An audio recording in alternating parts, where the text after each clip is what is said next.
Home Alone, Die Hard o It's a Wonderful Life?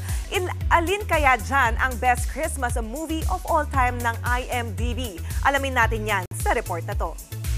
Before Christmas, when all 2 days bago ang Pasko, kaya manood muna tayo habang naghihintay. Must watch ang classic comedy na A Christmas Story, ang 5th best holiday movie ng IMDb.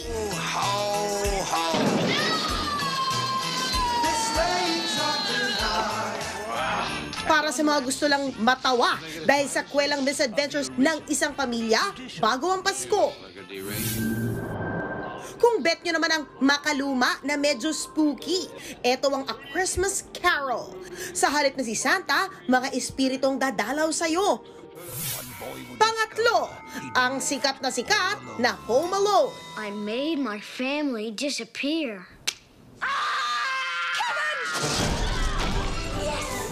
Small but terrible ang batang si Kevin laban sa dalawang nanloob sa kanilang bahay. You guys give up or you're thirsty for more? Home Alone, as they are. Kung aksyon at bakbaka naman ang hanap mo, ito ang Die Hard ni Bruce Willis. Now, the last thing McClane wants, is to be a hero.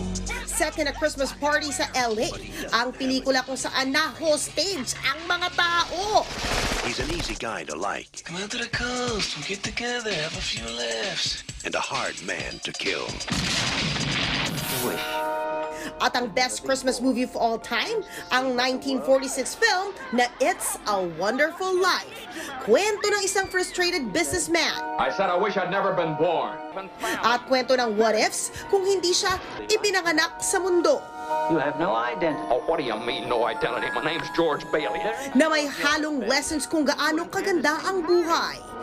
You really had a wonderful life. Don't you see what a mistake it would be to throw it away? Get me back! I don't care what happens to me.